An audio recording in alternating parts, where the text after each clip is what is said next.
Hola, muy buenos días a todas y a todos. Aquí los estudiantes de esta electiva que se titula Razonamiento probatorio, estándares de prueba y control de la racionalidad judicial.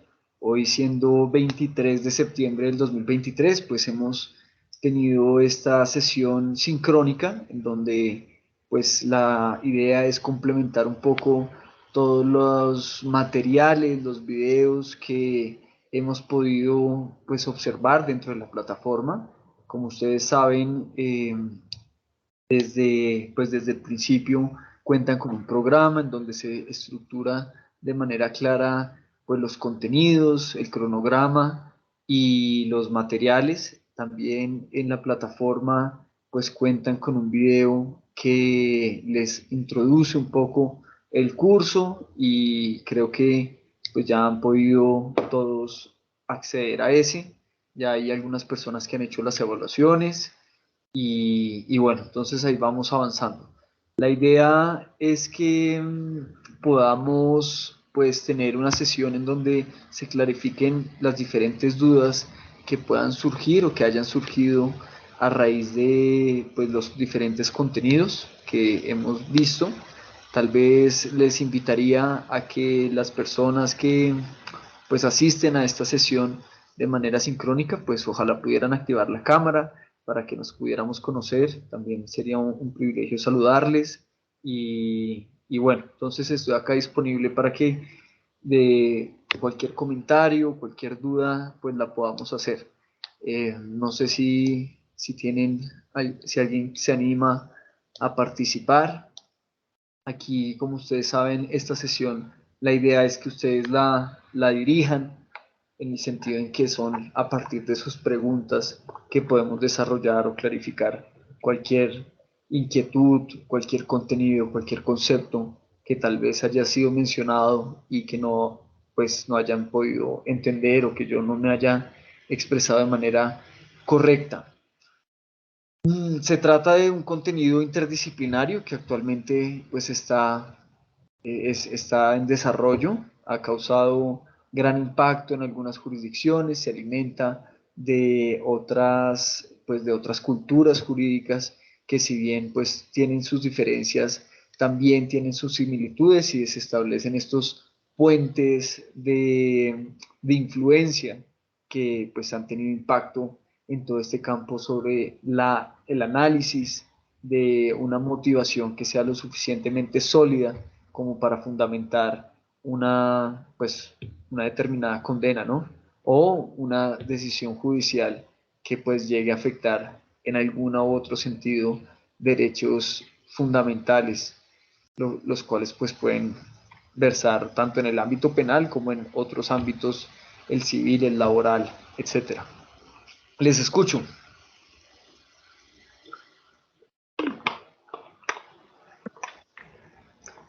Buenos días, profe. Mi nombre es Elena López. Buenos días, doctora. ¿Cómo le va? Bien, gracias a Dios. La verdad es que ha sido un curso realmente bastante interesante y me ha tocado leer, reforzar en otras literaturas, porque no pertenezco al área del derecho como tal. Yo soy médico, sino que estoy haciendo la especialidad en ciencias forenses, Universidad Libre. Entonces es como empalmar mi labor como médico, pero cuando asisto a las audiencias, ahí es que yo empalmo el tema de razonamiento probatorio, donde me toca entonces inferir, teniendo en cuenta los relatos de hechos que comenta la usuaria, las personas que atiendo, y con la evidencia que yo encuentro al momento de evaluarla, o en la toma de muestras de acuerdo a los resultados que se toma en dicho procedimiento. Entonces ahí es cuando me relaciono con el tema y es que puedo seguirla. De otra forma, no, no, Buenísimo. no me ubico. No, Sí, señor. buenísimo, buenísimo. Bienvenida, doctora, y qué privilegio pues contar con su participación. Ojalá pudiera, tal vez, ustedes saben que una de las maneras para subir nota o también aportar y generar un espacio de discusión es a través de los foros, ¿no? Entonces, si la doctora tal vez tiene alguna duda concreta o algún caso que nos quisiera comentar, pues no solamente se le agradecería porque es una experiencia muy valiosa, como usted ha podido ver, el conocimiento científico hace parte de uno de esos pilares que la doctrina, es decir, esa compilación de los pronunciamientos de los diferentes académicos, pues ha reconocido en el conocimiento científico uno de esos pilares de esa metodología para valorar las pruebas, que tradicionalmente se le ha llamado la sana crítica. Entonces, ¿cómo aproximarnos a ese conocimiento científico? También es una de las preguntas claves de este curso y se tuvo que abordar de manera muy rápida. Y yo les comenté, por ejemplo, lo que en la academia se ha denominado la junk science, la ciencia basura, y cómo muchas veces, pues tal vez la doctora incluso conocerá más de ese ámbito que desde la perspectiva interdisciplinaria que yo he manejado, pero por ejemplo, hay muchos metaestudios que analizan los diferentes artículos que se han propuesto sobre determinada pregunta científica, ¿no? Entonces, muchas veces los jueces, yo he fungido como juez o también en diferentes análisis de casos en los que he participado, uno ve como los peritos pues pueden, incluso siendo expertos en su campo, cometer ciertas, pues, ¿cómo decirle?, imprecisiones en el ejercicio de esa experticia y en su misma declaración puede llevar algún tipo de sobrelimitación frente al alcance de su respectiva ciencia y el juez o los sujetos parte dentro del proceso no estar con la formación suficiente para primero identificar esa sobrelimitación, extralimitación y segundo, pues remediarla de alguna manera según las herramientas procesales. No sabía, doctora, que esta electiva estaba disponible para personas no abogadas. Entonces, pues entendería y gracias por decirme para tenerla en cuenta. No sé no sé si tenga algún otro comentario que le gustaría hacer. No, sí, pienso igual que usted en Colombia, que es el país que he elaborado, no he No he trabajado en el trabajado en... extranjero, pero aquí en Colombia, en el área donde laboro, que es con medicina legal, recibe uno muchas solicitudes de la autoridad. Eh, y le digo que nada más no viene un resumen de qué sucedió, una explicación de escena de hechos, sino se solicita que se haga esto. Y es importante tener un contexto para poder realizar un buen abordaje, para no terminar en qué, en las imprecisiones que usted comenta, porque muchos creen que no existe ese método científico, sino que trabajamos con una bolita de cristal. Es que no es lo mismo. Me llevan, no, es que aquí le traemos un cuerpo para que lo aborde. Sí, pero ¿qué le pasó a ese muerto? No, es que usted es la que va a decir qué le pasó. Y esa no es la intención, porque cada causa de muerte o cada circunstancia del hecho de deceso de esa persona tiene un distinto abordaje. Entonces, si a nosotros no nos hablan inicialmente de un contexto de hechos o nos muestran una escena, pues o sea, fácilmente podemos errar, De porque no acuerdo. es lo mismo abordar un caso de homicidio, de un suicidio o de un ahorcamiento por un ahogamiento.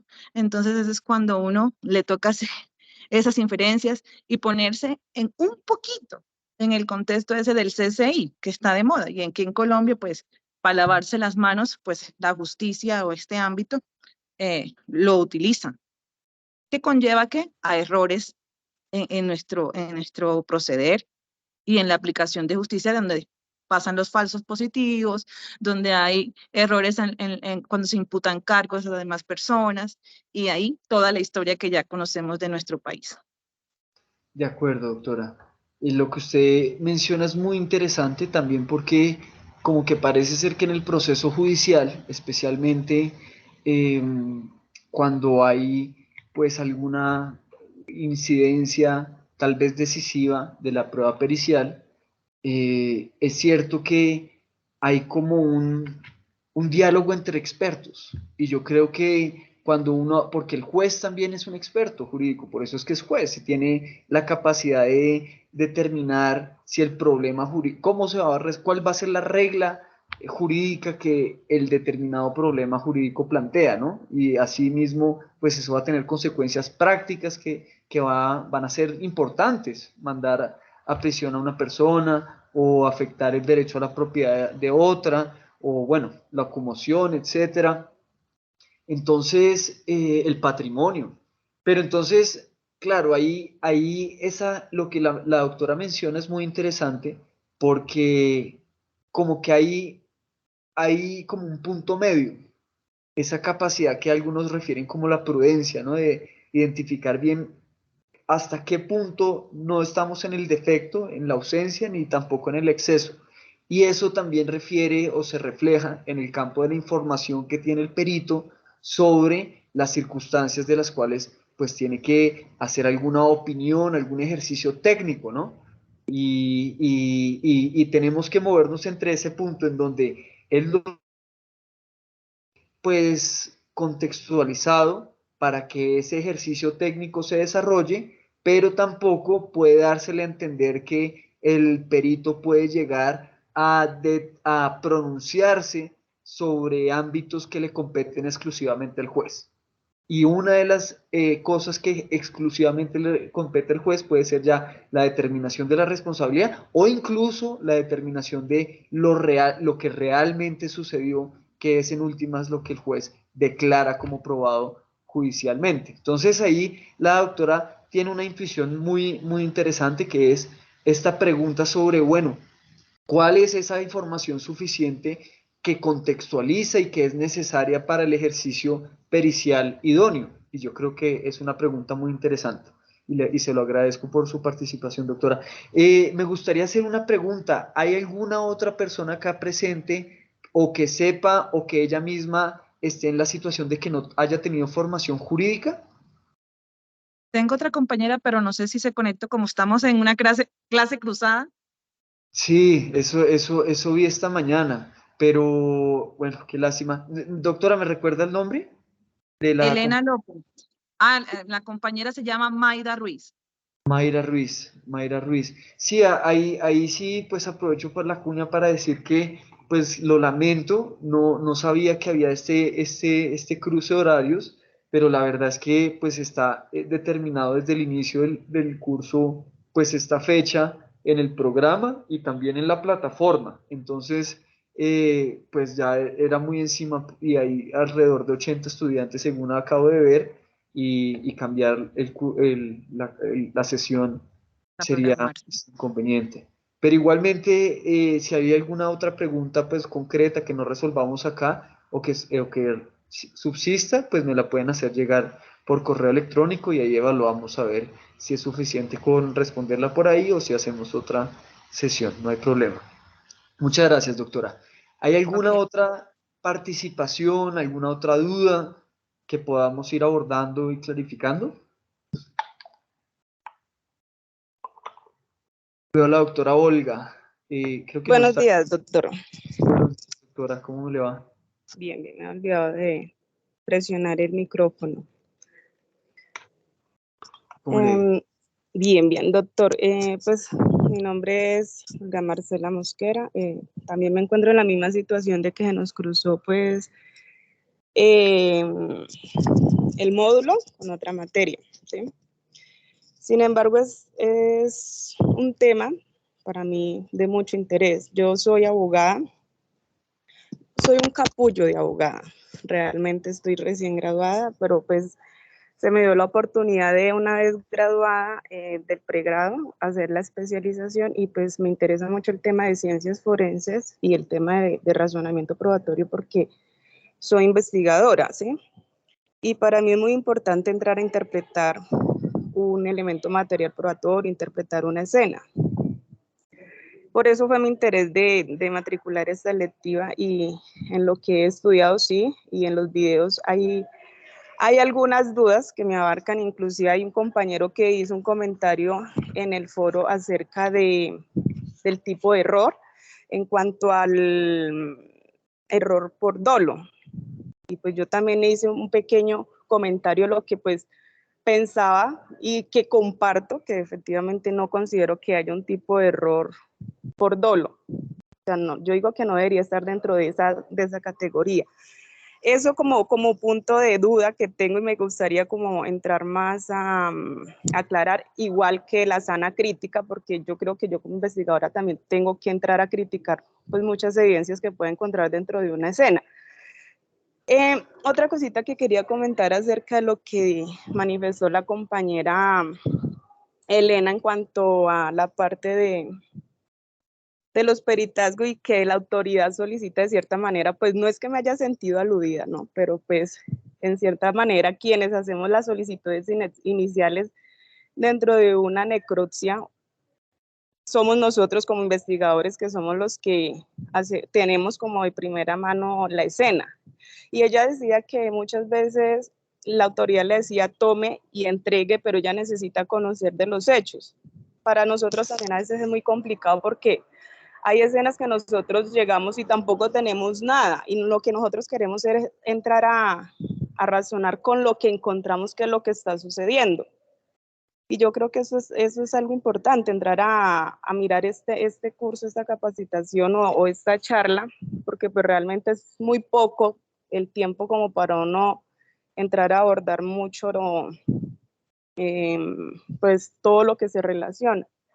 Entonces no es tanto como nosotros llevar toda la información. Yo creo que eso es más como un conjunto también interinstitucional y de tener buenas comunicaciones para que tanto el perito como el investigador juntos podamos entrar a llegar a una decisión de qué fue lo que pudo haber pasado.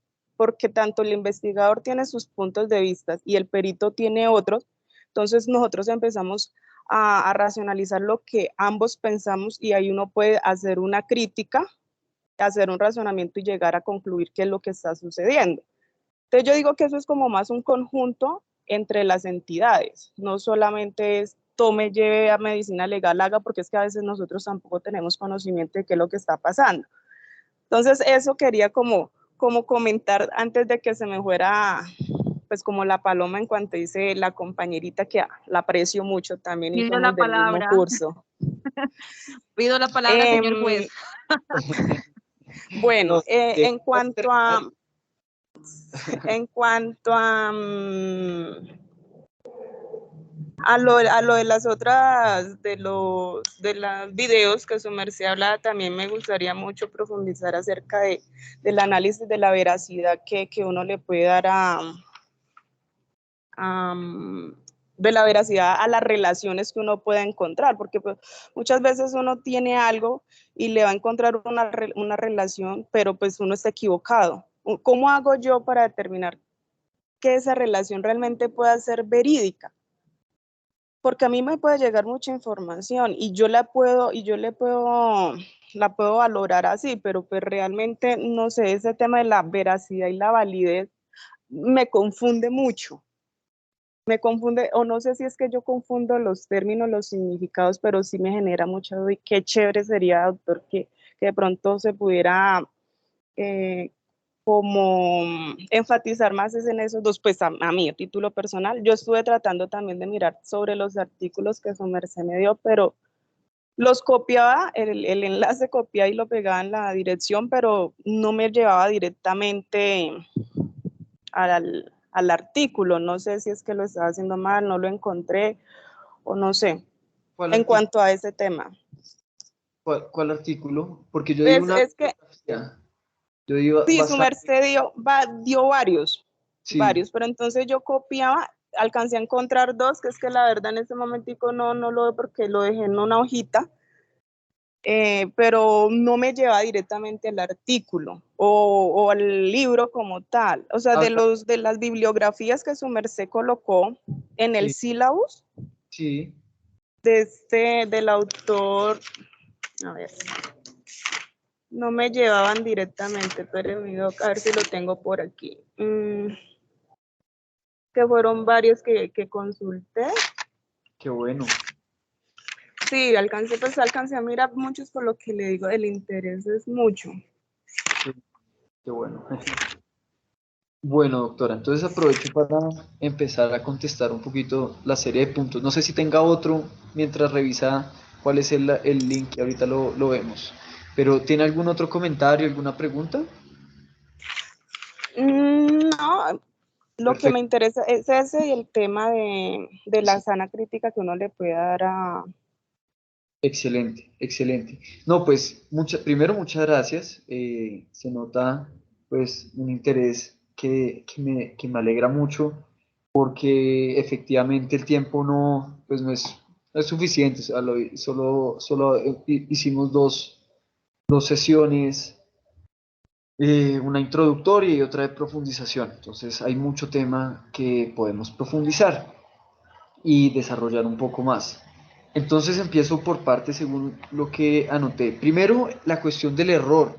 Entonces, claro, yo hago un pequeño comentario frente al error, pero es más como para contextualizar la relevancia del tema, en el sentido en que siento que cuando un funcionario es consciente de que es realmente consciente de que se puede equivocar, y que estamos en un contexto que desde la epistemología se ha dicho de incertidumbre, en donde se reconoce de antemano que incluso haciendo un esfuerzo consciente, competente, honesto, con diligencia, incluso haciendo ese esfuerzo, puede que nosotros concluyamos algo que después nos demos cuenta que está equivocado o que realmente está equivocado, ¿sí?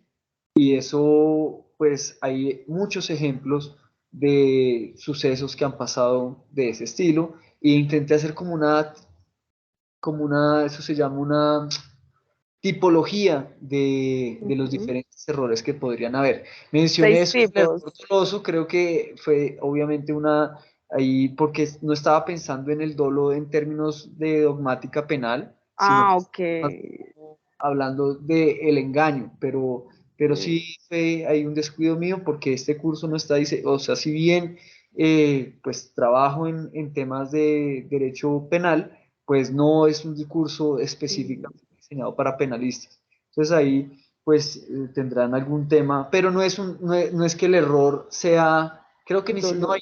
una pregunta, no es algo evaluable, simplemente era para contextualizar la pertinencia de fortalecer ese mecanismo que tenemos para el análisis o el control de la racionalidad judicial, que en últimas es la motivación.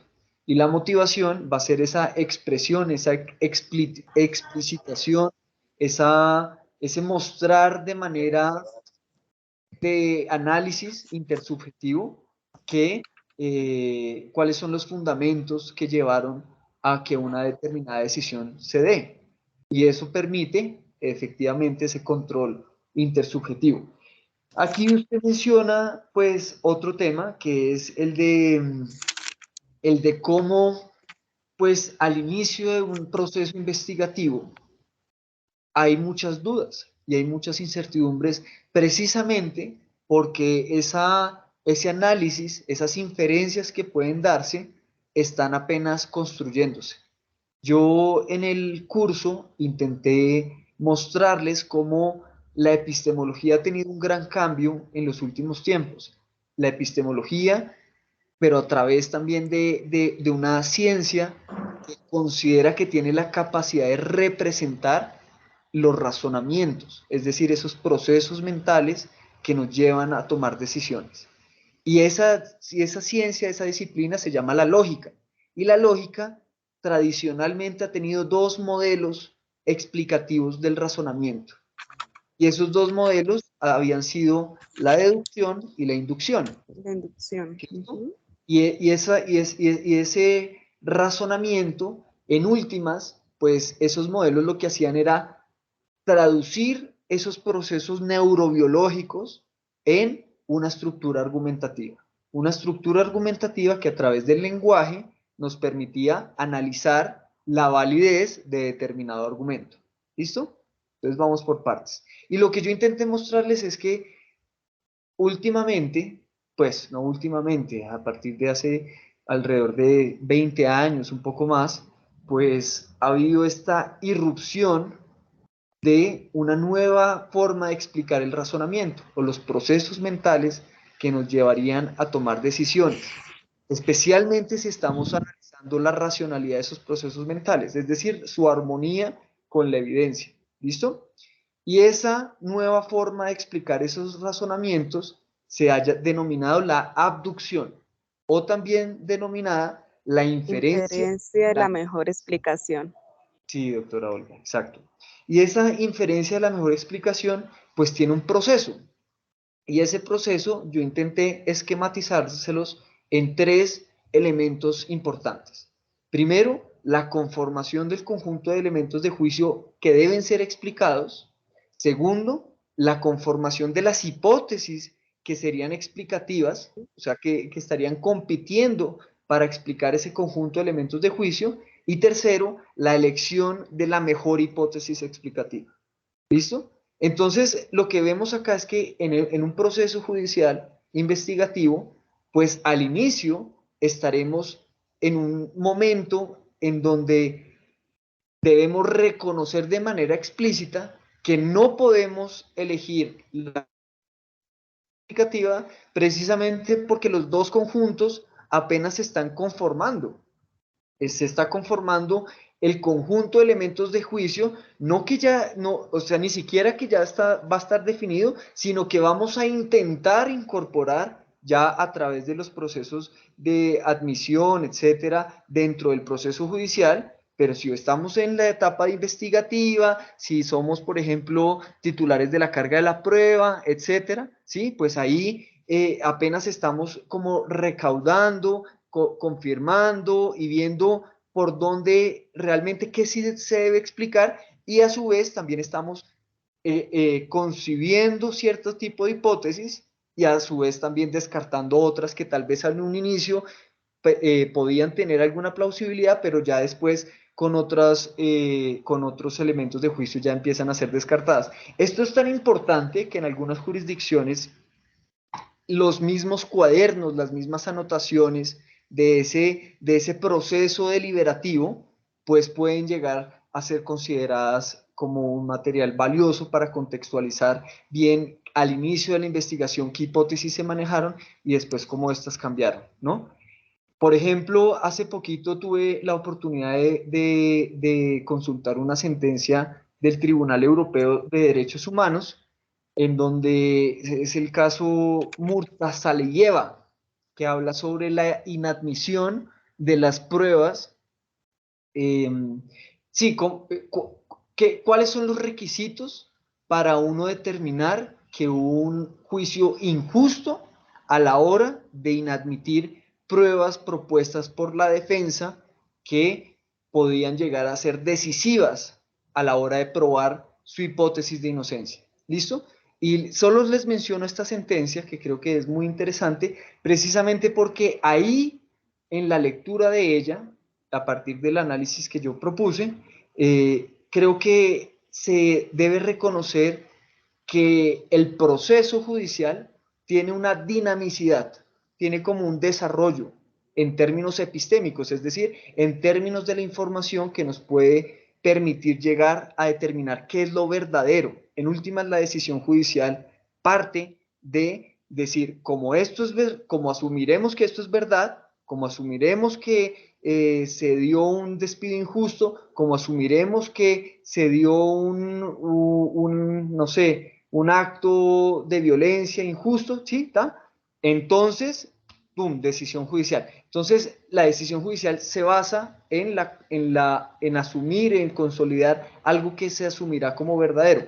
Entonces, lo que estaba diciendo es que ahí uno se da cuenta que ese proceso pues tiene un desarrollo, y ese desarrollo puede incidir en las hipótesis que, por ejemplo, en el caso de la sentencia del Tribunal Europeo de Derechos Humanos, pues la misma defensa en un principio alegaba que había habido una incriminación, el Estado la había incriminado, supuestamente le habían implantado 2 explosivos en su bolso, pero después la defensa cambia un poco y dice, que no solamente hubo una incriminación, sino que además hubo un agente provocador.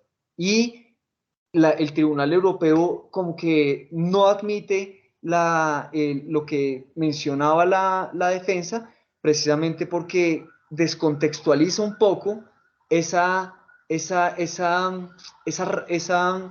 esa previsibilidad de que las hipótesis evolucionen cuando el proceso evoluciona. Y si surge nueva evidencia, pues ahí pueden haber distinto tipo de valoraciones. Eso se los menciono simplemente para resaltar un punto que me parece interesante que mencionó la doctora Olga en este diálogo con la doctora Elena, y es que efectivamente al inicio, especialmente al inicio del proceso, cuando apenas están consolidando ese conjunto de elementos de juicio a explicar y ese conjunto de hipótesis, pues no puede haber una actitud discriminadora, una actitud de rechazo, sino más bien de apertura para enriquecer con la información más pertinente y relevante ese conjunto de elementos de juicio y ojalá tener esa experticia, pero también esa capacidad imaginativa para concebir las mejores hipótesis que podamos. ¿Listo? Y creo que reconocer eso desde el inicio puede ser muy enriquecedor para realmente cumplir esos procesos que son importantes en el proceso judicial. Efectivamente, también creo que lo que menciona sobre la coordinación interinstitucional, pues es así, debería haber, aquí casi que uno ve que es necesario que ese diálogo institucional, es decir, muchas veces pensamos que en el proceso judicial cada quien tiene sus tareas, pero eso en la teoría puede ser muy claro, pero en la práctica vemos cómo se requieren muchos más mecanismos que faciliten ese diálogo entre las instituciones y ese cumplimiento de las tareas. Entonces ahí yo también creo que hay un punto interesante frente a la distinción entre veracidad y validez. ¿Listo? Que creo que es un punto muy interesante y hay preguntas que se refieren a ese aspecto.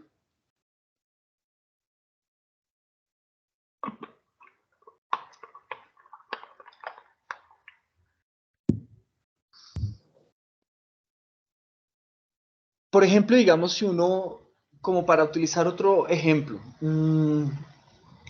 si yo les dijera, esto huele a morado, ¿ustedes creen que ese calificativo de morado, pues tiene un sentido ahí en el olor?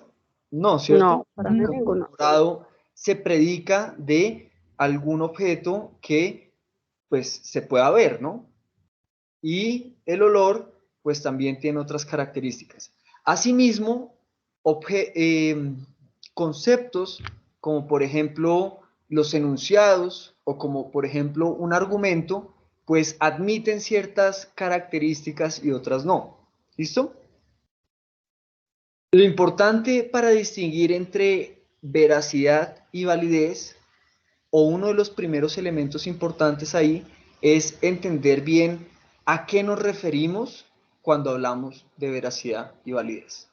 Cuando hablamos de veracidad, desde el marco conceptual que nosotros estamos utilizando, nos referimos a esa correspondencia que hay entre el significado del enunciado, es decir, de las palabras que componen ese enunciado. Un enunciado es una información, sujeto, verbo y predicado, ¿sí? Una afirmación completa, esa correspondencia que hay entre ese significado y lo que sucede en el mundo. Entonces, por ejemplo, si yo digo, este esfero es de color negro, pues esa afirmación, ¿cierto? Significa algo.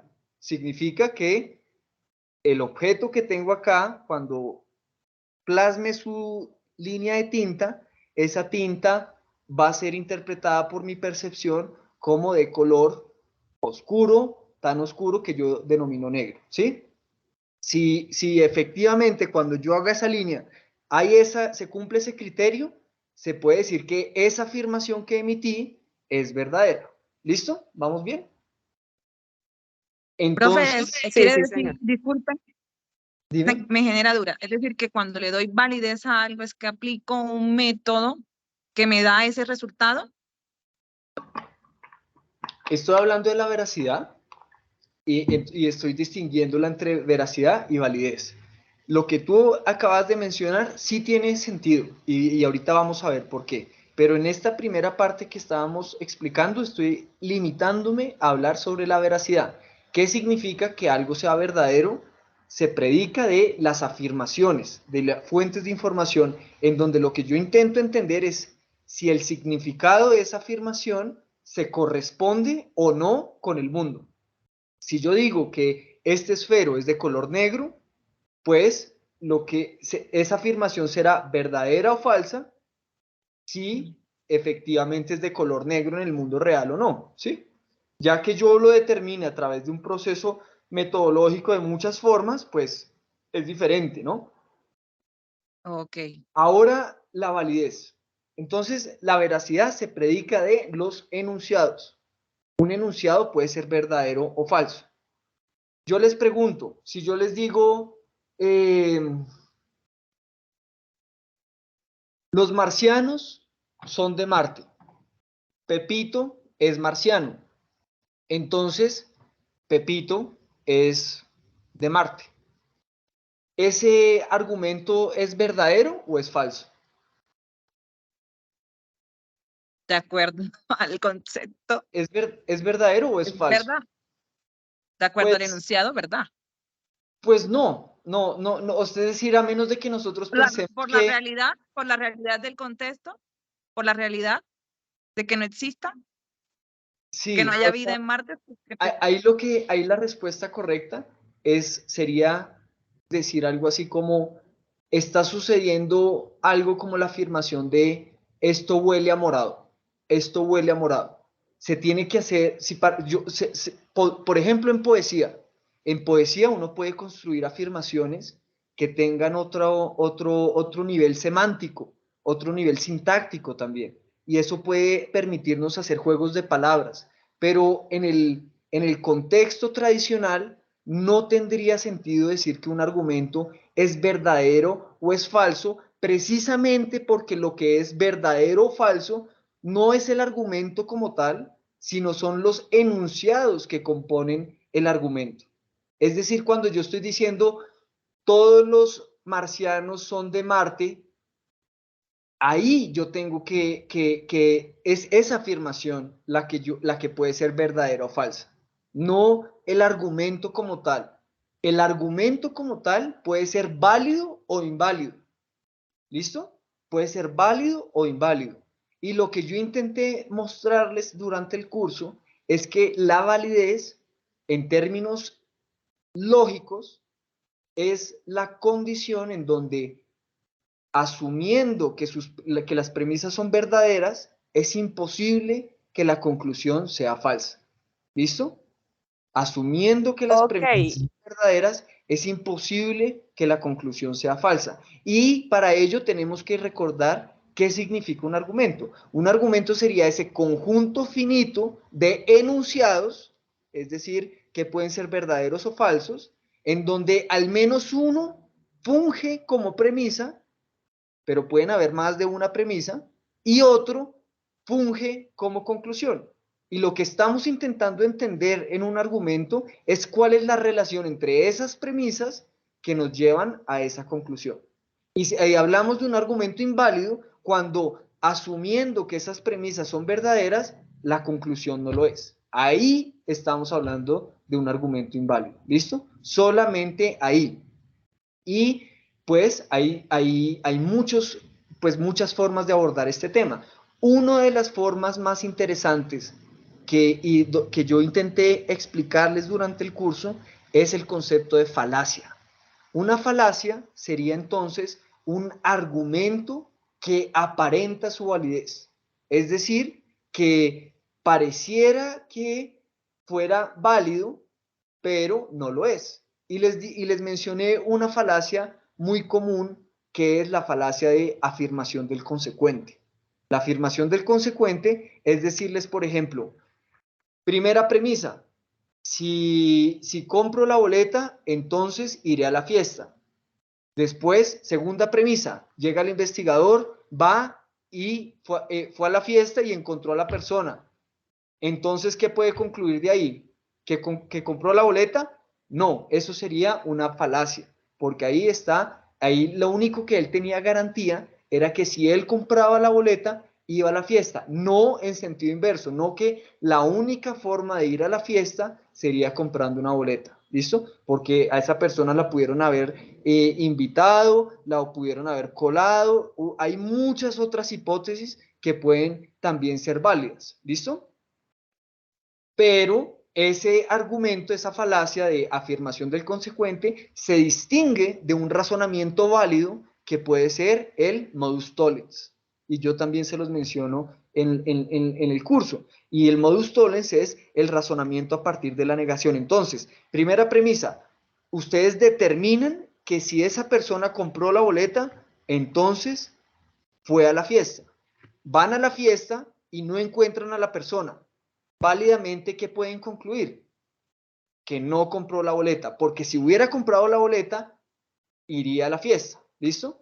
Esa es la distinción entre lo que yo les mencioné como forma, razonamiento, argumento válido y la falacia de afirmación del consecuente, como un error en donde aparentemente se trata de un argumento válido, pero no lo es. Y por eso es tan importante que todos los sujetos procesales, especialmente el decisor, pues tengan una formación mínima en lógica para analizar realmente cuál es esa relación que hay entre las premisas que llevan a una conclusión. ¿Listo? Profe, perdón, es decir, en esa, o sea, ya como centrándolo un poquito a la parte investigativa, digamos lo que dentro de una fuente, una información por una fuente humana no formal, yo lo podría determinar como una premisa mayor y entrar a la premisa menor como a mirar la validez de lo que nos está informando la fuente y llegar a la conclusión dentro de lo que yo le pueda dar de entrar a... hipótesis. Discúlpame, doctora No, Elena, es para escuchar a la doctora Olga. ¿Me decía, doctora? Perdón, no le... o sea, sí me hago entender de pronto lo que yo puedo... Es que no te escuché bien, discúlpame. O sea, dentro de la parte investigativa yo puedo decir que una premisa mayor es la información que a mí me está dando una fuente humana no formal y que voy a entrar a determinar su validez confirmándolo como con una premisa menor y llegar a una conclusión. Es decir, yo puedo entrar a valorar esa información de esa manera. Tengo la información, quiero confirmar y llegar a la conclusión si de lo que la fuente humana me está diciendo es verdad, es verídico, es válido. O sea, ahí te toca tener un poquito de manejo riguroso de los conceptos, porque si no terminas... sí, miren, primero un pequeño paréntesis, y es que en la epistemología jurídica se reconoce que hay como dos niveles, uno normativo y otro descriptivo. Normativo en el sentido del deber ser, ¿listo? Nosotros, ¿qué queremos? Que la motivación sea sólida, que las inferencias sean sólidas, que el manejo del lenguaje sea riguroso, que se distinga realmente entre lo que es la veracidad y la validez, que cuando hablemos de conocimiento científico, realmente utilicemos metodologías que nos permitan identificar cuando algo puede ser falaz o no, cuando hablamos de junk science o no, y eso requiere muchas cosas. Ese es el deber ser. Pero hoy en día nos enfrentamos a pues unas circunstancias en donde hay muchas carencias y muchos defectos frente a la práctica judicial.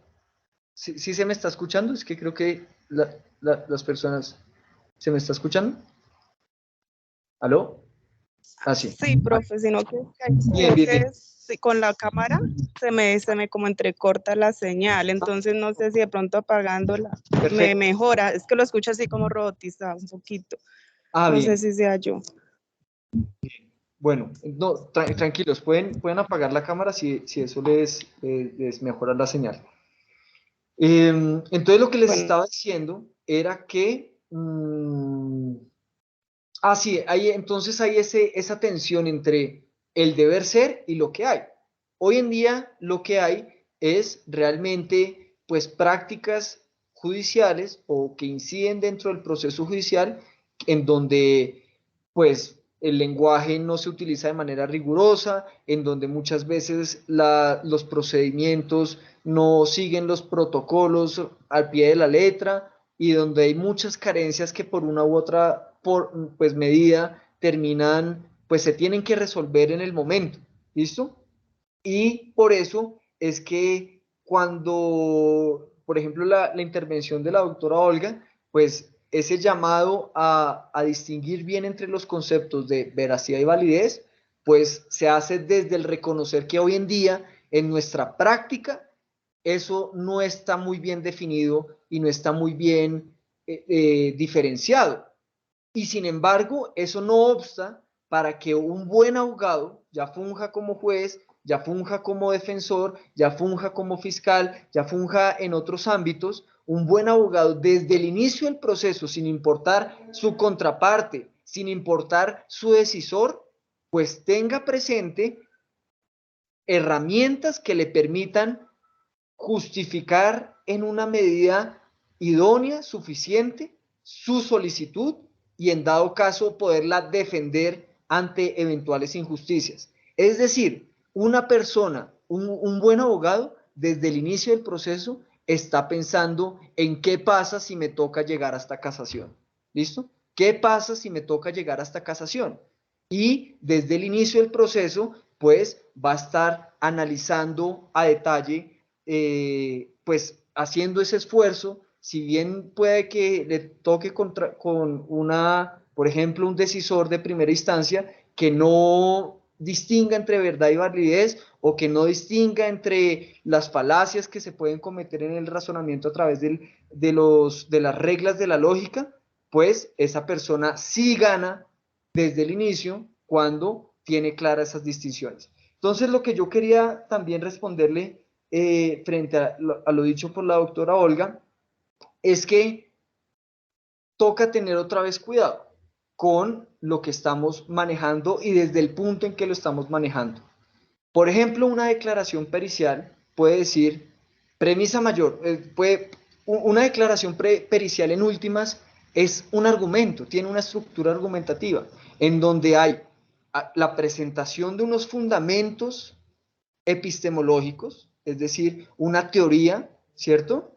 Y esa teoría, pues ya es diferente si uno si esa teoría es aceptable, entonces ahí ya puede haber otro tipo de análisis, pero en últimas hay una teoría que tiene también una premisa menor en donde va a haber un análisis ya concreto frente al caso y después se va a llegar a una conclusión en donde esa teoría, frente al análisis concreto del caso, va a tener un resultado que se va a compartir. Entonces el juez puede abordar esa declaración pericial de distintas formas. Una forma podría, por ejemplo, ver si la relación lógica de ese argumento es válida o inválida. ¿Listo? Esa sería una forma. Y ahí no importa el contenido técnico de esa afirmación. Por ejemplo, podría uno determinar que no sé, un experto en balística le diga a uno que a partir de entonces, primera premisa, si una bala con determinadas características se disparó desde determinado ángulo, entonces va a tener una fuerza de impacto de tal potencia. Eso pues puede que involucre conceptos que el juez no sea experto, pero si uno quiere analizar la validez lógica de esa primera premisa, pues uno la reduce a si A, entonces B. ¿Listo? Después uno analiza qué significó el análisis concreto. Entonces el perito probablemente dijo, he determinado que el ángulo de disparo de esta bala para este caso particular fue tal. ¿Listo? Por tanto, si tenemos en cuenta la primera premisa y la segunda, entonces puedo concluir que la potencia de impacto de esta bala, de esta determinada bala, fue tal. ¿Listo? Entonces, como les digo, hay al menos dos maneras en donde el juez puede analizar esa información. Una es a partir del análisis lógico de la estructura argumentativa. Y eso se puede reducir quitando un poco el contenido de conceptos que tal vez no entienda muy bien, como así que potencia, como así que determinadas características de una bala, puede que el juez no sea experto en eso, pero tal vez el juez sí puede entender que si A entonces B, si después se determinó A, entonces válidamente puede concluir B, ¿listo? Eso por una parte, análisis lógico. Otro análisis que se puede hacer es, por ejemplo, asumir el primer enunciado en donde el experto le dice, mire, si una bala con determinadas características se dispara en determinado ángulo, entonces el impacto, la fuerza de impacto será tal. Esa afirmación, pues, debe tener a su vez una justificación, una solidez. Y esa solidez, pues ahí ya podemos entrar si es aceptable o no dentro de los esquemas del proceso judicial. Y por ejemplo, ahí es donde es muy pertinente saber qué significa el concepto de ciencia basura, en donde ya sea porque la metodología propuesta tiene unas tasas de error que no permiten suficiente confiabilidad para llegar a aceptarla y manejarla en un proceso judicial, o por ejemplo, que esa metodología, si bien era válida en un primer inicio de la discusión científica, hoy en día puede que ya no lo sea a partir de herramientas como por ejemplo los metaestudios, es decir, estudios que estudian, perdón la redundancia, otros estudios, ¿sí? Es como en materia jurídica sería como una sentencia de unificación, ¿listo? En donde no solamente se estudia un problema jurídico, sino que se estudia la evolución que ha tenido el manejo de ese problema jurídico en la jurisprudencia. Y se puede determinar cómo esa misma sentencia de unificación puede decir y reconocer que si bien la jurisprudencia en un momento determinó que este problema jurídico se respondía en determinada forma al inicio, en la sentencia que algunos denominan la hito, hoy en día, a partir de otras valoraciones, pues ya no se responderá así. ¿Listo?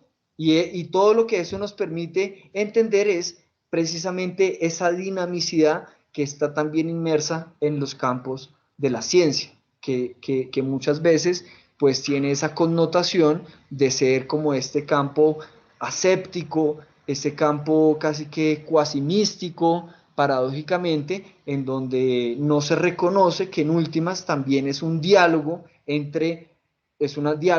una comunidad humana que evoluciona, tiene posturas, tiene debates, tiene tiempos, tiene metodologías, tiene también presiones, y eso pues puede ser importante, especialmente si reconocemos que la decisión judicial tendrá una incidencia en la vigencia de derechos fundamentales. Bueno, doctora, no sé si con eso queda un poco más claro el asunto. Sí, la verdad sí, me aclara muchísimo. Estaba como algo confundida, pero sí, ya. Listo, entonces, algo importante, la validez se predica de los argumentos. ¿Listo? Es un criterio es decir, un argumento puede ser válido o inválido. Un enunciado puede ser verdadero o falso. Lo que pasa es que un argumento, pues a su vez se compone de enunciados, ¿cierto? Y los enunciados pueden ser verdaderos o inválidos, verdaderos o falsos. Pero no por esa característica se puede decir que un argumento es verdadero o falso, porque eso no tiene mucho sentido. ¿Listo? Desde la lógica, ¿no? Desde el campo lógico. Ya si hablamos desde otros mecanismos, pues es como la afirmación que yo les dije, de huele a morado, huele a soleado, ¿sí? Eso pues puede tener alguna incidencia en en la poesía o en el lenguaje incluso cotidiano, pero si queremos que las decisiones que pueden llegar, por ejemplo, a incidir en que una persona vaya a la cárcel durante yo no sé cuántos años, pues tal vez ahí queremos que hablemos un poco de manera más rigurosa.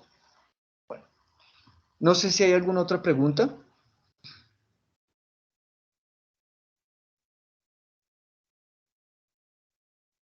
Yo les tengo una pregunta. A ver, aquí. Ah, bueno, esperen, que creo que hay cosas, intervenciones en el chat. Bueno, la doctora Cerquera Vargas nos dice, ¿qué podemos hacer cuando en una demanda de filiación obligan a una madre a aportar la prueba de ADN bajo el preconcepto de la carga dinámica? Pero doctora, ¿en qué sentido de qué podemos hacer? O sea, pues, bueno, tal vez aquí conectándolo con los contenidos del curso, creo que hay un elemento importante que hay que manejar acá, y es entender eso que yo denominé la sintaxis del contexto probatorio. Y obviamente, perdón, ahí a veces hablo un poco como filósofo, o hablo demasiado como filósofo y les agradezco que a partir de estas preguntas me permitan clarificar más. Pero cuando me refiero a la sintaxis del contexto probatorio, lo que intento decir es que hay elementos importantes que hacen parte del contexto probatorio que, que inciden en la decisión frente a lo que declararemos verdadero o no en un proceso judicial. Y uno de esos elementos más importantes dentro del contexto probatorio es el concepto de la carga de la prueba. Yo les mencioné que para entender qué significa un estándar de prueba, y el estándar de prueba hace parte del título del curso, esta lectiva se denomina razonamiento probatorio, estándares de prueba y control de la racionalidad judicial. Entonces yo en la sesión creo que introductoria y también en la profundización les dije, miren, para entender bien lo que es un estándar de prueba, tenemos que ver el contexto en donde se materializa, porque un estándar de prueba es una de las categorías que inciden de manera protagónica en el contexto probatorio, es decir, en ese contexto en donde el objetivo es determinar qué fue lo que sucedió o qué es lo que asumiremos como verdadero. ¿Listo? Entonces, ¿cuáles son las otras categorías que están en juego dentro de ese contexto probatorio? Una primordial sería el de la carga de la prueba, el estándar de prueba, el beneficio de la duda y las presunciones. ¿Listo? Y entonces, ¿qué sería en últimas lo que estaría en juego? Pues que si asumimos que un estándar de prueba es el nivel de exigencia que debe cumplir ese titular, es decir, ese quien tiene la responsabilidad de proveer los elementos de juicio suficientes para que el decisor declare que está que se ha probado de manera suficiente, pues ahí ya vemos una interrelación. Entonces, si el estándar de prueba es un nivel de exigencia, la carga de la prueba sería la responsabilidad de satisfacer ese nivel de exigencia. ¿Listo? Y en la carga dinámica de la prueba, lo que estamos reconociendo es que en otros contextos, pues puede haber una deliberación frente a quién tiene la responsabilidad de proveer esos elementos de juicio suficientes para declarar que algo está probado o no. ¿Listo? Bueno, la doctora Eliana Alice Trejos menciona, doctor, ¿considera usted que nuestros jueces y demás deberían tener un estudio adicional en razonamiento probatorio en razón de que muchas veces no se hace un buen análisis probatorio? Pues sí, doctora, efectivamente. De hecho, en la tesis mía de maestría, pues un poco el esfuerzo fue precisamente mostrar cómo existen ciertas falacias un análisis de falacias propias del razonamiento probatorio, que una persona podría llegar a admitir o a no, pues no saber bien identificar si no tiene una determinada formación. Por ejemplo, Si yo les pregunto y si quieren la persona que me responda, pues lo va a tener en cuenta para la nota final. Si yo les preguntara, por ejemplo, hablar de estándares a estándares de prueba necesariamente implica hablar de niveles de exigencia altos. O sea, es decir, ¿solo existen estándares de prueba altos? ¿Quién quiere responder?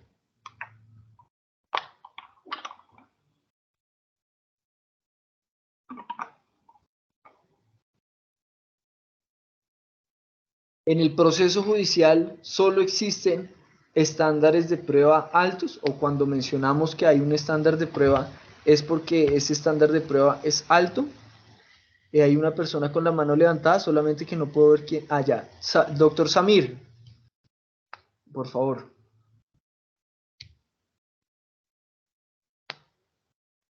Doctor, no le toca el sonido.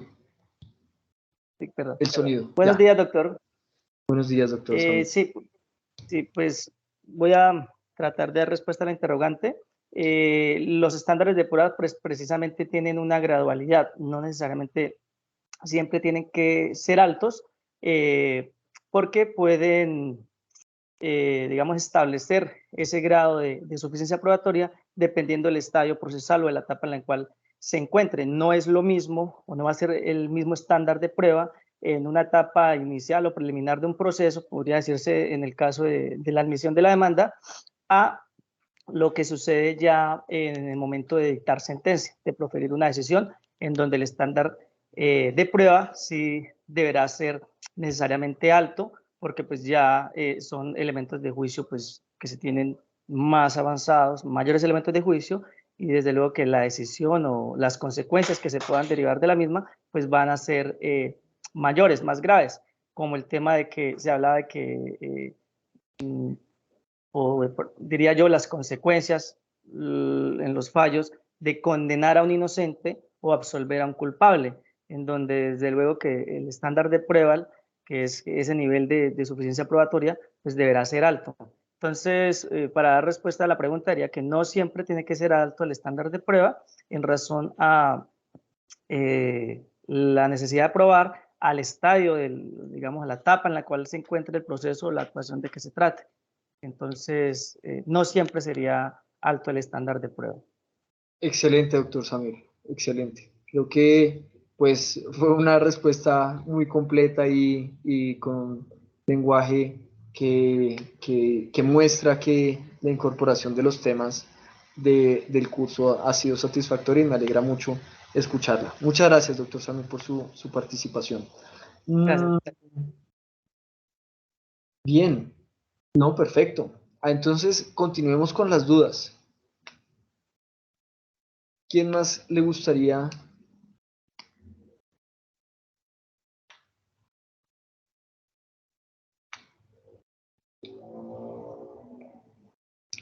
Bueno, si quieren, entonces les comento tal vez un caso que una vez analicé, en donde todo el argumento que elevamos, pues se basaba en una falacia propia del razonamiento probatorio. Pero por favor, si alguno quiere preguntar algo, solamente es como para que ustedes vean, para seguir profundizando y aprovechar esta horita y media que tenemos. En derecho comercial hay unas presunciones, especialmente en derecho societario, hay unas presunciones sobre el control societario. ¿Listo? Entonces, pues en el ámbito societario también hay unas autoridades. Una de estas muy importante es la Superintendencia de Sociedades, que además pues emite resoluciones en donde debe motivar y pues tienen unas consecuencias también sancionatorias frente a los análisis que se puedan hacer. Existe una figura, como pues aquí hay penalistas, laboralistas, abogados de familia, etcétera, pues voy a contextualizar un poco. Entonces existe una figura en donde puede que una sociedad intente ocultar el control que tiene en otra sociedad. Si a eso se le suma, es decir, si estamos frente a una situación de ese estilo, pues uno se puede preguntar en qué contexto querrá, por ejemplo, una sociedad ocultar que realmente controla a otra sociedad. Y una de las respuestas dentro del análisis del caso que realizamos era cuando existe un régimen de inhabilidades. ¿Listo? Y, por ejemplo, se quiere contratar con el Estado y por algún motivo hay alguna inhabilidad que impediría que determinada sociedad pues pueda llegar a participar o a licitar con el Estado, precisamente porque puede que algún familiar, por ejemplo, pertenezca a alguna de las corporaciones políticas que hacen parte de o que van a tener una incidencia en la decisión de contratar o no frente a esa sociedad. ¿Listo? Entonces sucedió este caso, y es que en el derecho societario hay una presunción, y es que si se comprueba, por ejemplo, que hay actos de señor y dueño, por decirlo así, se puede, y la sociedad que supuestamente controlaría la otra no logra demostrar, es decir, hay una inversión de la carga de la prueba, no logra demostrar que esos actos se enmarcan dentro de, por ejemplo, un servicio, una consultoría, etcétera, y no logra demostrar eso, es decir, no logra demostrar otra hipótesis de inocencia, por decirlo así, sino que se consolida, sino que simplemente se determinó que existieron esos actos que pueden dar cuenta de un ejercicio fuerte de poder, entonces se asume que esa sociedad controlaba. ¿Listo? Precisamente lo que les mencionaba era que en un año, no voy a decir nombres, pero en un momento, la Superintendencia de Sociedades determinó que existía un control debido a que la sociedad supuestamente controlante no pudo demostrar que esas actuaciones que había hecho uno de esos directivos, que visiblemente eran muestra de poder, como por ejemplo escribir con su puño y letra el valor para participar en la subasta, el valor que ofertaban. Eso es una información muy pues, secreta, y además que implica una deliberación frente a las capacidades, al nivel de riesgo, muchas cosas que solamente una persona de mucha confianza o una persona con mucho poder puede hacer. ¿Listo? Entonces llega la Superintendencia de Sociedades y determina que había un control. Pero inmediatamente, a partir de esa determinación, la sociedad que había perdido la licitación, pues va con ese pronunciamiento ante el juez penal y dice, mire, aquí hay una violación, aquí hay una falsedad en documento público, porque en el juramento que se hace para contratar con el Estado y que no están incursos en ninguna inhabilidad, pues hay una falsedad, y mire, esto ya lo decidió el competente para analizar si había control societario, que es la Superintendencia de Sociedades.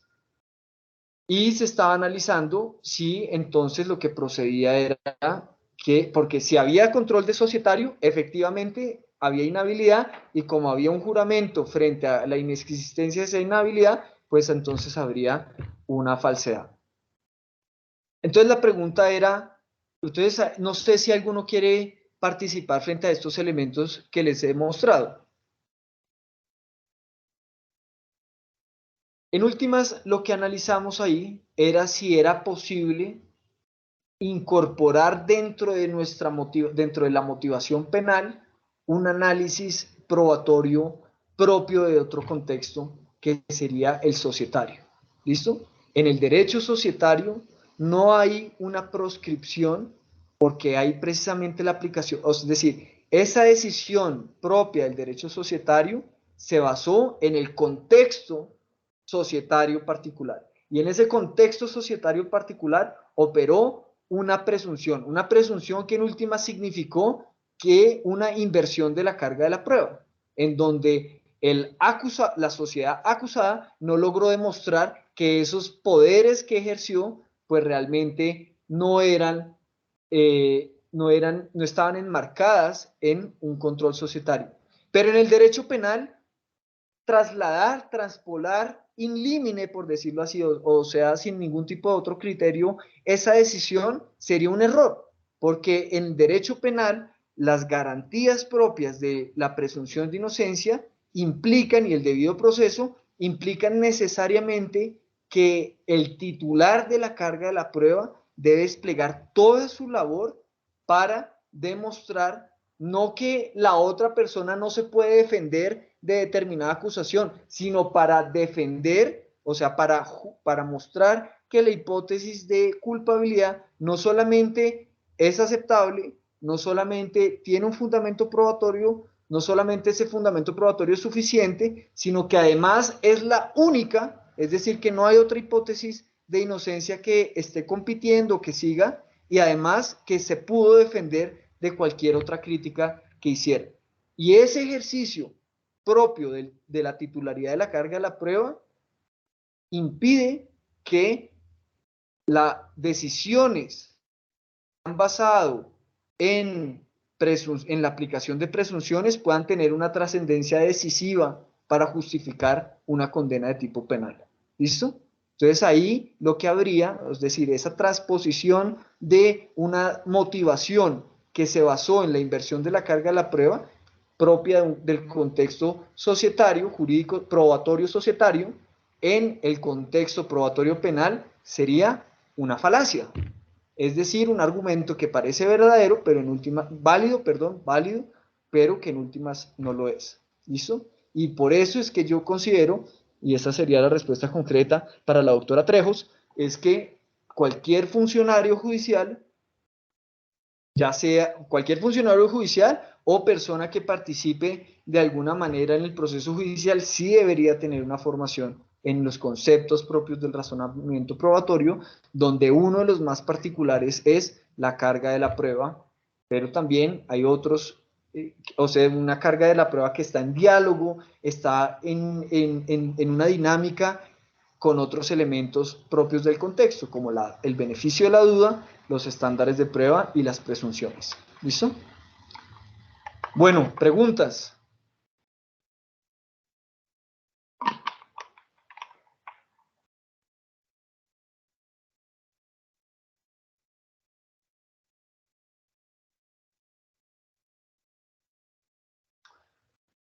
Bueno, no sé, ahorita las intervenciones de la doctora Elena y la doctora Olga creo que son muy buenas y mencionaban tal vez de manera tangencial un tema que es muy importante. Ah, bueno, creo que hay una pregunta. Es que no puedo ver. Ya. El doctor Jainer. Buenas tardes, doctor. ¿Cómo le va? Justamente cuando estábamos mencionando ahorita lo del estándar y que tenemos que conocer o tenemos que identificar para el tema de las pruebas, me surgía era cuál debe ser el grado de ese estándar frente a la duda razonable. Porque creo yo que frente a ese aspecto, el estándar debe que ser mucho más alto que frente a otras valoraciones probatorias. Quería como que pronto que dijéramos o nos tuviéramos una inmersión sobre cuál puede ser más alto el grado del estándar probatorio frente a la duda razonable a la hora de decidir por parte de un juez. Excelente, doctor. Muy buena pregunta. Se le agradezco, doctor Jainer. Bueno, primero que todo, yo creo que es importante recordar que el más allá de toda duda razonable, es un estándar de prueba. ¿Listo? Y es un estándar de prueba exigente, especialmente porque el Código de Procedimiento Penal lo reconoce como ese nivel de exigencia que se precisaría para la justificación de una condena penal. ¿Listo? Es decir, una condena con fuerte incidencia en derechos fundamentales, la manifestación más plena del ius puniendi del Estado. ¿Listo? O por lo menos eso se supone. Pero entonces ahí surge un protagonista, que sería entender qué significa una duda. ¿Listo? Y ahorita yo les mencioné que cumplir con la carga de la prueba, pues implica todo un ejercicio de distintas fases. Yo explicaría lo que significa una duda razonable de la siguiente manera. Y después les mencionaría que incluso con ese estándar exigente, uno puede concebir otros estándares más exigentes aún. ¿Listo? ¿Qué significa identificar una duda razonable? Yo diría lo siguiente. Si el titular de la carga de la prueba, ¿qué tiene que hacer el titular de la carga de la prueba? El titular de la carga de la prueba para lograr una condena, o mejor, el decisor que verifica si una condena está justificada o no, debe determinar lo siguiente. Debe determinar si el titular de la carga de la prueba elevó una hipótesis aceptable que tenga un fundamento probatorio, que ese fundamento probatorio sea alto y suficiente, y que además esa hipótesis con fundamento probatorio suficiente se pudo defender de los ataques probatorios que cualquiera de los sujetos procesales o intervinientes especiales en el campo penal pudo elevar frente a esa hipótesis y su fundamento probatorio. Y no solo eso, y aquí tal vez viene lo más importante, y es si es la única hipótesis que está, que está válidamente elevada, ¿sí? Porque si, por ejemplo, estamos ante una hipótesis aceptable, que tiene un fundamento probatorio alto, y que ese fundamento probatorio alto es suficiente para impulsar una condena, pero que a su vez esa hipótesis ha sido defendida de manera efectiva por el titular de la carga de la prueba, de cualquiera de los ataques que ha podido elevar cualquier otro sujeto o interviniente especial dentro del proceso, pero no pudo contraargumentar, contrarrestar, refutar cualquier otra hipótesis que apoyara la inocencia del sujeto, ahí se estaría dando una duda razonable. Veamos esto un poquito más por partes para clarificarlo aún más. ¿Qué significa una hipótesis aceptable? Yo les mencionaba dentro del curso al menos dos niveles, un nivel abstracto y un nivel empírico o concreto, por decirlo así. Abstracto significa que esa hipótesis no es autocontradictoria. Por ejemplo, yo no diría, por ejemplo, un fiscal que está analizando un eventual homicidio, no podría decir que su hipótesis frente a la responsabilidad penal de Pepito involucra que Pepito a tal día, en tal hora, estuviera en un lugar y en el otro al mismo tiempo. Eso sería una hipótesis inaceptable desde el inicio porque, pues, es autocontradictoria. ¿Listo? Pero a su vez tampoco podríamos manejar, por ejemplo, una hipótesis que rompiera elementos básicos de nuestra cosmovisión del mundo. Por ejemplo, no sería admisible en un proceso judicial actualmente que se manejara una hipótesis de responsabilidad penal en donde el que cometió la conducta fuera o haya sido controlado por un alienígena. ¿Listo? O haya sido reemplazado por un alienígena. ¿Es eso posible? ¿Es posible que un alienígena esté caminando entre nosotros? ¿Sí o no? ¿Quién quiere participar? Doctor, el que le dio la consulta, creo que el doctor Jainer, sí, yo Jainer. creo que no. No. Pues muchas veces en la historia del mundo y en la historia de la humanidad se ha dicho en determinado momento que algo no es posible. Por ejemplo, hace 50 años, ¿ustedes creen que alguien hubiera dicho que era posible tener una clase con 25 personas en donde ninguna estuviera en el mismo lugar físico donde se realizara la clase? En ese momento, hace 50 años, probablemente las personas hubieran dicho que no era posible. Y sin embargo, sí era posible. Solamente que en ese momento no era muy claro que eso fuera a pasar. Asimismo, uno debería, pues, casi que concebir que todo es posible. Todo es posible. Es posible que ahorita pase alguna catástrofe, es posible también que pase algo muy bueno, inesperado, todo es posible, también es posible que en 10 años la ciencia avance de una manera que muchas de las cosas que nosotros considerábamos actualmente como confiables, como verdaderas, etcétera, cambien de manera radical. Es posible. Pero eso, Sin pero eso no embargo, iría en contravía de cierta manera con la certeza que da las ciencias exactas de que tenga que estar demostrado.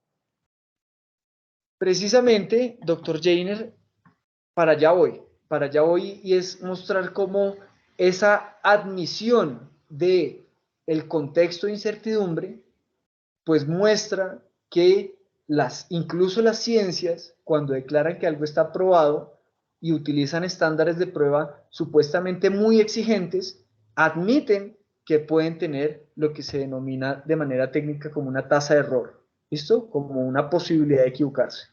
Pero lo que estoy diciendo más bien aquí es que hay hipótesis en donde, si bien pueden ser posibles, como por ejemplo el hecho de que haya un alienígena entre nosotros, no son aceptables dentro del proceso judicial, porque romperían elementos básicos de nuestra cosmovisión. ¿Listo?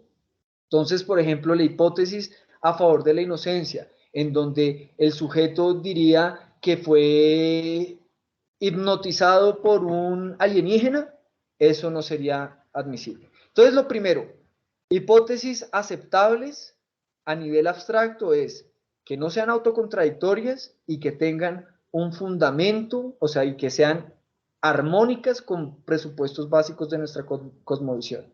Y algo más concreto es que puedan ser corroborables empíricamente, ¿listo? O sea, que permitan un ejercicio probatorio. Que tengan un fundamento probatorio significa que haya algún elemento de juicio que muestre, o sea, que tenga la capacidad de apoyar la consideración de la veracidad de esa proposición, ¿listo? De esa hipótesis. Tercero, que ese fundamento probatorio sea alto, ¿listo? Por ejemplo, en el allanamiento a cargos, la Corte pues ha sido muy clara en decir que incluso esa manifestación de voluntad propia dentro de un sistema que busca celeridad, en donde también hay pues intereses de llegar a la verdad y de restaurar los derechos de las víctimas, pues ahí también debe haber un análisis frente al fundamento probatorio, incluso si estamos en una aceptación de responsabilidad. Pero si estamos ya dentro del juicio, esa mera aceptación de la responsabilidad no es suficiente. O, perdón, ese fundamento alto probatorio no es suficiente, sino que a su vez también debería haber una respuesta explícita frente a los ataques que ya sean porque denuncian que la hipótesis es autocontradictoria o que alguno de los elementos de juicio propios del fundamento probatorio, por ejemplo, no debió admitirse o se valoró de manera indebida, ¿cierto? Ya en valoración estamos hablando del fundamento alto de la hipótesis de culpabilidad. Todas esas eventuales críticas, ataques que fueron elevados ya sea por la defensa, por el Ministerio Público o concebibles, previsibles por el mismo juez, deben ser correctamente abordados y de manera explícitamente señalados si se admite esa hipótesis de culpabilidad en la motivación. Pero lo más importante, y aquí es donde yo creo que la duda juega un papel protagónico, especialmente en estos dos últimos momentos, es cuando existe una hipótesis que apoye la inocencia, que sea aceptable y que tenga al menos un fundamento probatorio. Yo no diría que tenga que ser alto, sino que tiene que ser suficiente para una inferencia razonable, que es otra de los estándares probatorios, y que no ha sido desvirtuada. Si existe una hipótesis que apoye la inocencia que sea aceptable, con un fundamento probatorio suficiente para que sea razonable, estamos hablando de la presencia de una duda. Si existe algún ataque probatorio a esa hipótesis aceptable, con fundamento probatorio alto, que no ha podido ser respondida de manera satisfactoria o que no se respondió porque el juez tuvo un defecto en la motivación de su decisión, entonces también estamos hablando de una duda razonable. ¿Listo? Yo diría que eso significa el estándar de prueba más allá de toda duda razonable. Es un ejercicio integral que tiene en cuenta el contexto probatorio, las variables, tanto desde el nivel semántico, o sea, qué significa un estándar de prueba, es un nivel de exigencia, como en el nivel dinámico, es decir, que involucra también del titular de la carga de la prueba, en donde tiene que hacer un ejercicio complejo de varias partes y que también involucra como una interacción por parte del juez y de todos los sujetos intervinientes especiales. Ahora, ¿ese es el estándar de prueba más alto que podemos concebir? Yo diría que no. Y yo diría que no, precisamente porque, por ejemplo, en el derecho disciplinario, y eso mismo también se los mencioné de manera explícita en nuestro curso, en el derecho disciplinario se habla, por ejemplo, de la certeza. Y cuando hablamos de la certeza, hablamos de un estándar, pues, primero es un concepto muy criticado por parte de la doctrina, en donde precisamente por lo que les decía al inicio, y es que hoy en día el contexto de incertidumbre que explícitamente admitimos como el marco de nuestras deliberaciones, pues es contradictorio por lo menos de manera literal, con palabras como certeza. Y sin embargo, pues en el nivel descriptivo de la epistemología jurídica, pues hay que reconocer que la jurisprudencia en materia disciplinaria, pues habla de certeza. ¿Y qué significa la certeza? La certeza significa que no solamente el titular de la carga de la prueba elevó una hipótesis aceptable con fundamento de probatorio suficiente, que además se defendió de cualquier ataque probatorio y contrarrestó otras hipótesis de inocencia, sino que además hizo una investigación frente a las hipótesis de inocencia, no solamente que elevó la defensa o el Ministerio Público, sino que a su vez pudo haber concebido la Fiscalía misma. No, la Fiscalía no, pues la persona que eleva pliego de cargos en materia disciplinaria. ¿Listo? Entonces, no, doctor Jainer, ¿le clarificó? Sí, señor, muchísimas gracias. Ya me quedó clara los niveles y los elementos que tenemos que tener en cuenta a la hora de verificar esa duda razonable. Gracias. Con mucho gusto, doctor Jainer. La doctora Marisela se le activó la cámara. Sí, ahí todavía está activa. Bueno, ¿hay alguna otra pregunta, alguna duda?